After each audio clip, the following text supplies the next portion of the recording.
नमस्कार। आज हम सीटेट की तैयारी को ध्यान में रखते हुए बाल विकास और शिक्षा शास्त्र यानी सीडीपी पर एक गहरी नजर डालने वाले हैं। हाँ, हमारे पास पियाजे, वाइगोत्स्की से लेकर एनईपी 2020 तक सभी जरूरी टॉपिक्स के नोट्स हैं। तो हमारा लक्ष्य है इन सभी कॉन्सेप्ट्स को इस तरह जोड़ना कि ये सिर्फ रटने वाली चीजें न लगें, बल्कि वाकई में समझ में आए। बिल्कुल, ये सारे सिद्धांत देखने में अलग अलग लग सकते हैं, पर सब एक ही कहानी बताते हैं कि एक बच्चा सीखता कैसे है। तो कहानी कहाँ से शुरू करें? चलिए, सबसे बुनियादी सवाल से शुरू करते हैं, जो सीटेट में लगभग हर साल आता है। वृद्धि और विकास में असल में फर्क क्या है? हाँ, ये दोनों शब्द अक्सर एक दूसरे की जगह इस्तेमाल होते हैं, पर हैं बहुत अलग। सही कहा। देखिए, वृद्धि, ग्रोथ का मतलब है वो बदलाव जिन्हें हम माप सकते हैं। जैसे कि लंबाई या वजन। बिल्कुल, इंच टेप से, वजन मशीन से। ये मात्रात्मक है। और सबसे जरूरी बात, ये हमेशा नहीं चलती। अच्छा, मतलब एक उम्र के बाद ये रुक जाती है? एकदम। इंसान की हाइट बढ़ना एक समय पर आकर रुक जाती है। हाँ। तो ये सिर्फ शारीरिक है। और विकास, वो तो इससे कई ज्यादा बड़ा कॉन्सेप्ट है ना? एग्जैक्टली। विकास, डेवलपमेंट जीवन भर चलने वाली प्रक्रिया है। इसीलिए इसे गर्भ से कब्र तक कहा जाता है। वूम टू टूम। हाँ, और ये सिर्फ शरीर तक सीमित नहीं है। इसमें शारीरिक, मानसिक, सामाजिक, भावनात्मक हर तरह का बदलाव शामिल है। तो ये गुणात्मक भी हुआ? बिल्कुल। आप किसी की समझदारी को इंच में नहीं माप सकते। हाँ। तो कह सकते हैं कि वृद्धि विकास का ही एक छोटा सा हिस्सा है। विकास की दिशा को लेकर भी दो बहुत महत्वपूर्ण शब्द हैं। हाँ, और इनसे सवाल जरूर आता है। हाँ। ये सुनने में थोड़े टेक्निकल लगते हैं। हाँ। पर कॉन्सेप्ट बहुत सरल है। पहला कौन सा है? पहला है शीर्षगामी। सेफेलोकॉर्डल। इसका सीधा सा मतलब है सिर से पैर की ओर। सिर से पैर। हाँ, सोचिए, एक छोटा बच्चा हाँ। पहले अपना सिर संभालना सीखता है। हाँ। फिर वो बैठना सीखता है। हाँ। और सबसे आखिर में अपने पैरों पर चलना। हाँ। विकास ऊपर से नीचे की तरफ हो रहा है। अच्छा, और दूसरा? अधोगामी, प्रॉक्सिमोडेस्टल। इसका मतलब है केंद्र से बाहर की ओर। मतलब विकास शरीर के बीच से, रीढ़ की हड्डी से शुरू होकर बाहर की तरफ फैलता है।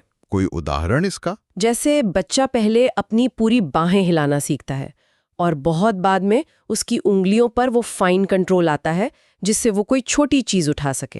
पहले बड़ा मूवमेंट, फिर फाइन मोटर स्किल्स। समझ गया। ये दोनों सिद्धांत बहुत महत्वपूर्ण है। ठीक है, तो बच्चे का विकास हो रहा है, पर इस पर असर किस चीज का होता है? यहीं पे वो सदियों पुरानी बहस आती है, नेचर वर्सेस नेचर। हाँ, प्रकृति बनाम पोषण। और सीटीएट के लिए इसका समीकरण समझना बहुत जरूरी है। समीकरण? हाँ, विकास, आनुवंशिकता और वातावरण का जोड़ नहीं, बल्कि गुणनफल है। Development is heredity times environment. गुणनफल, जोड़ नहीं। ये एक बहुत बड़ा फर्क है। इसका मतलब क्या हुआ? इसका मतलब है कि ये दोनों एक दूसरे पर निर्भर हैं। अगर दोनों में से कोई भी एक शून्य हो जाए तो विकास नहीं होगा। अच्छा। आपको बेहतरीन बीज मिल जाएं, जो कि आपकी आनुवांशिकता है, लेकिन आप उसे बंजर जमीन यानी खराब वातावरण में डाल दें तो कुछ नहीं उगेगा। और इसका उल्टा भी सही है। बिल्कुल। यहाँ प्रकृति मतलब आनुवांशिकता जो स्थिर है, और पोषण मतलब हमारा परिवर्तनशील वातावरण। और इसी वातावरण में सामाजिकरण की एजेंसियां आती हैं, जैसे परिवार और स्कूल। जी, परिवार बच्चे की पहली या प्राथमिक एजेंसी है। ये अनौपचारिक होती है। और स्कूल? स्कूल, मीडिया, ये सब द्वितीयक एजेंसी हैं, जहाँ सीखना ज्यादा औपचारिक या फॉर्मल होता है। ये सवाल सीधा पूछा जाता है। चलिए, अब उन बड़े विचारकों पर आते हैं जिन्होंने इस फील्ड को पूरी तरह बदल दिया। शुरुआत जीन पियाजे से करते हैं। बिल्कुल। पियाजे एक क्रांतिकारी विचारक थे। उन्होंने कहा कि बच्चे खाली बर्तन नहीं हैं जिनमें हम ज्ञान भरते हैं। वो तो नन्हे वैज्ञानिक हैं। हाँ, जो खुद ही अपने ज्ञान का निर्माण करते हैं, दुनिया के साथ एक्सपेरिमेंट करके। उनके कुछ खास शब्द हैं: स्कीमा, एसिमिलेशन, अकोमोडेशन। ये अक्सर कंफ्यूज करते हैं। इसे एक आसान उदाहरण से समझते हैं। स्कीमा दिमाग में जानकारी का एक फोल्डर है। एक मेंटल फोल्डर। हाँ, मान लीजिए एक बच्चे के दिमाग में कुत्ता नाम का एक फोल्डर है। जानकारी, 4 पैर, 1 पूंछ, भौं भौं करता है। ये उसका स्कीमा है। ठीक है। अब वो बच्चा सड़क पर एक दूसरे रंग का कुत्ता देखता है। वो भी भौंक रहा है, उसके भी 4 पैर हैं। बच्चा इस नई जानकारी को आराम से अपने पुराने कुत्ता वाले फोल्डर में डाल देता है। तो ये हुआ आत्मसातीकरण। एकदम। पुरानी जानकारी में नई जानकारी को फिट कर लेना। और समायोजन। अब वो बच्चा एक बिल्ली देखता है, 4 पैर, 1 पूंछ। वो उसे कुत्ता कहता है, लेकिन फिर बिल्ली म्याऊ करती है। अब उसका पुराना फोल्डर काम नहीं कर रहा। सही, उसे अपने दिमाग में एक नया फोल्डर बनाना पड़ता है, बिल्ली। इस प्रक्रिया को जब पुरानी स्कीमा को बदलना पड़े या नया बनाना पड़े, उसे समायोजन कहते हैं। और पियाजे ने विकास की 4 अवस्थाएं भी दी हैं, जिन्हें SPCF से याद रखा जाता है। हाँ, और इनका क्रम बहुत जरूरी है। पहली संवेदी गामक 0-2 वर्ष। इसमें बच्चा अपनी इंद्रियों से दुनिया को समझता है। और यहाँ की सबसे बड़ी उपलब्धि है वस्तु स्थायित्व, ऑब्जेक्ट परमानेंस। मतलब जो चीज आंखों के सामने नहीं है वो भी मौजूद है। हाँ, बच्चा समझ जाता है कि अगर माँ कमरे से बाहर चली गई है तो उसका अस्तित्व खत्म नहीं हो गया है। दूसरी है पूर्व संक्रियात्मक 2-7 वर्ष। इसमें बच्चे की सोच में कुछ मजेदार कमियां होती हैं। बिल्कुल, जैसे जीववाद, एनिमिज्म। बच्चा अपनी गुड़िया को जिंदा समझता है। या टेबल से चोट लगने पर टेबल को ही डांटेगा। वो दूसरे का नजरिया भी नहीं समझ पाता। सही। फिर आती है मूर्त संक्रियात्मक 7-11 वर्ष, जहां लॉजिक आना शुरू होता है, लेकिन सिर्फ उन चीजों के लिए जो उसके सामने हैं। जिन्हें वो देख या छू सकता है। वो कंचे या उंगलियों पर गिनकर बता देगा कि 2 और 3 5 होते हैं, लेकिन ईमानदारी या दोस्ती जैसे अमूर्त कॉन्सेप्ट नहीं समझ पाएगा। और आखिर में अमूर्त संक्रियात्मक 11+ वर्ष। यहाँ बच्चा अब परिकल्पनाएं बना सकता है।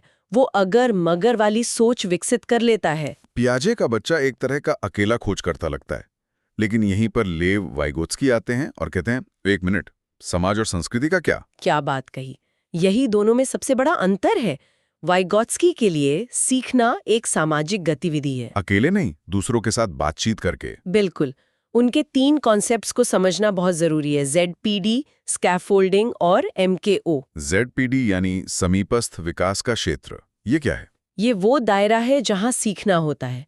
मतलब जो काम बच्चा अकेले कर सकता है और जो किसी की मदद से कर सकता है, उसके बीच का अंतर। अच्छा। एक पजल है जिसे बच्चा अकेले नहीं कर पा रहा, पर अगर कोई हल्का सा इशारा दे दे तो वो कर लेगा। यही सीखने का जादुई दायरा ZPD है। और वो जो इशारा या मदद दी गई, वही स्कैफोल्डिंग है। बिल्कुल। पार ढांचा, स्कैफोल्डिंग, वो अस्थायी मदद है जो किसी ज्यादा जानकार व्यक्ति, मोर नॉलेजेबल अदर, MKO द्वारा दी जाती है। जैसे साइकिल सिखाते वक्त पीछे से पकड़ना। एकदम सही। और ये मदद हमेशा के लिए नहीं होती। MKO कोई भी हो सकता है, टीचर, माता पिता या कोई दोस्त भी। पियाजे और वाइगोत्स्की भाषा को लेकर भी अलग अलग सोचते हैं। बहुत अलग। पियाजे के लिए पहले विचार आता है, फिर भाषा। लेकिन वाइगोत्स्की कहते हैं कि भाषा सिर्फ विचार का आईना नहीं है, बल्कि वो विचार को आकार देती है। उनकी निजवाक वाली बात। हाँ, निजवाक, प्राइवेट स्पीच। बच्चा जब खुद से बोल बोल कर कोई काम करता है तो वो असल में अपनी सोच को दिशा दे रहा होता है, सेल्फ रेगुलेशन के लिए। अच्छा, तो पियाजे और वाइगोत्स्की ने बताया कि बच्चा सोचता कैसे है, पर लॉरेंस कोहलबर्ग ने पूछा कि बच्चा सही गलत का फैसला कैसे करता है। कोहलबर्ग नैतिक विकास की बात करते हैं। उन्होंने लोगों को हिंज की दुविधा जैसी कहानियां सुनाई। हाँ, जहां एक आदमी अपनी पत्नी की जान बचाने के लिए दवाई चुराता है। हाँ, और फिर उन्होंने पूछा कि उसे ऐसा करना चाहिए था या नहीं और क्यों। वो जवाब के पीछे की तर्कणा में इंटरेस्टेड थे। और इसी आधार पर उन्होंने 3 स्तर दिए। हाँ, पहला पूर्व परंपरागत स्तर। यहाँ बच्चा सजा या इनाम के आधार पर फैसला करता है। चोरी करना गलत है क्योंकि पकड़े जाने पर मार पड़ेगी। दूसरा परंपरागत स्तर। यहाँ नैतिकता का आधार समाज के नियम होते हैं। अच्छा लड़का लड़की बनने के लिए नियम मानने चाहिए, या कानून तो कानून है। और तीसरा, जो सबसे ऊंचा स्तर है, उत्तर परंपरागत स्तर। यहाँ व्यक्ति समाज के नियमों से ऊपर उठकर सार्वभौमिक नैतिक सिद्धांतों के बारे में सोचता है। वो कहता है, कानून जरूरी है, पर किसी की जान बचाने से बढ़कर नहीं। लेकिन कोहलबर्ग के सिद्धांत की आलोचना भी हुई है। हाँ, और ये आलोचना परीक्षा के लिए बहुत महत्वपूर्ण है। कैरल गिलिगन ने कहा कि कोहलबर्ग का सिद्धांत पुरुषों पर आधारित है, जो न्याय की नैतिकता पर जोर देते हैं। और उन्होंने महिलाओं की नैतिकता को नजरअंदाज कर दिया। हाँ, जो देखभाल, एथिक्स ऑफ केयर और संबंधों पर ज्यादा ध्यान देती है। तो इन सभी सिद्धांतों का एक क्लासरूम में क्या मतलब निकलता है? इन सब का निचोड़ है बाल केंद्रित शिक्षा। Child centred education. मतलब शिक्षा का केंद्र बच्चा है, ना कि सिलेबस या शिक्षक। बिल्कुल। शिक्षा की भूमिका ज्ञान देने वाले की नहीं, बल्कि सुविधादाता, फैसिलिटेटर की है, जो सीखने का माहौल तैयार करता है। ये आइडिया जॉन डीवी की प्रगतिशील शिक्षा से आया है, जो करके सीखने पर जोर देती है। Learning by doing. अब बुद्धि की बात करते हैं। बहुत समय तक माना जाता था कि बुद्धि एक ही तरह की होती है, लेकिन हार्वर्ड गार्डनर ने सोच को बदल दिया। पूरी तरह से। गार्डनर ने कहा कि एक सिंगल आईक्यू टेस्ट किसी की पूरी क्षमता नहीं बता सकता, बुद्धि कई तरह की होती है। और उन्होंने बहुबुद्धि सिद्धांत दिया। जी, एनसीईआरटी के अनुसार 8 प्रकार की बुद्धि बताई गई है, जैसे भाषाई, तार्किक, गणितीय, संगीतात्मक, स्थानिक। इसमें 2 तरह की बुद्धि में बहुत कंफ्यूजन होता है, अंतर्वैयक्तिक और अंतरावैयक्तिक। इसे ऐसे समझिए, इंटर का मतलब होता है बीच में, जैसे इंटरनेशनल मैच। तो इंटरपर्सनल इंटेलिजेंस दूसरों को समझने की क्षमता है, जैसे एक अच्छा नेता या काउंसलर। सही। और इंट्रा का मतलब होता है अंदर। तो इंट्रापर्सनल इंटेलिजेंस खुद को, अपनी ताकत और कमजोरियों को समझने की क्षमता है। तो एक शिक्षक के तौर पर यह जानना जरूरी है कि क्लास में अलग अलग तरह की बुद्धि वाले बच्चे हैं। बिल्कुल। यहीं से वैयक्तिक विभिन्नता या इंडिविजुअल डिफरेंसेस का कॉन्सेप्ट आता है। कोई भी 2 बच्चे एक जैसे नहीं सीखते। इसलिए हमें विभेदित अनुदेशन का इस्तेमाल करना चाहिए। डिफरेंशिएटेड इंस्ट्रक्शन, यानी हर बच्चे की जरूरत के हिसाब से अपने पढ़ाने के तरीके में बदलाव लाना। इसी से जुड़ा एक और संवेदनशील विषय है जेंडर। यहाँ 2 शब्दों का फर्क समझना अनिवार्य है। सेक्स, लिंग, एक जैविक संरचना है, बायोलॉजिकल। हाँ, लेकिन जेंडर एक सामाजिक संरचना है, एक सोशल कंस्ट्रक्ट।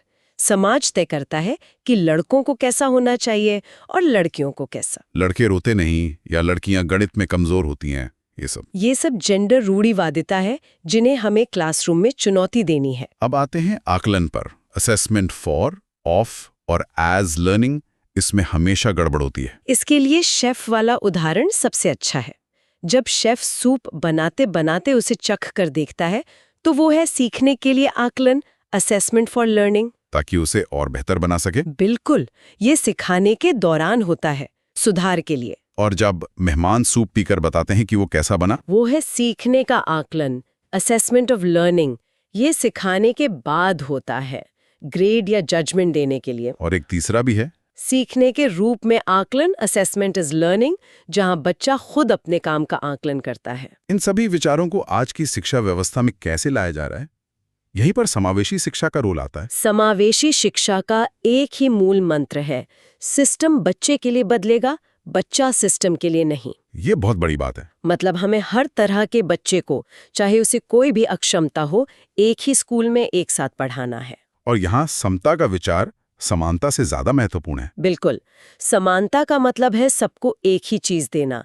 समता का मतलब है जरूरत के हिसाब से मदद देना, ताकि सब एक बराबर लेवल पर आ सके। और कुछ लर्निंग डिसेबिलिटीज भी हैं जिनके बारे में पता होना चाहिए। हाँ, जैसे डिस्लेक्सिया पढ़ने में कठिनाई, डिस्ग्राफिया लिखने में कठिनाई और डिस्कैल्कुलिया गणित में कठिनाई। आखिर में एनईपी 2020 और एनसीएफ 2005 जैसी पॉलिसीज इन सभी सिद्धांतों को कैसे समेटती हैं?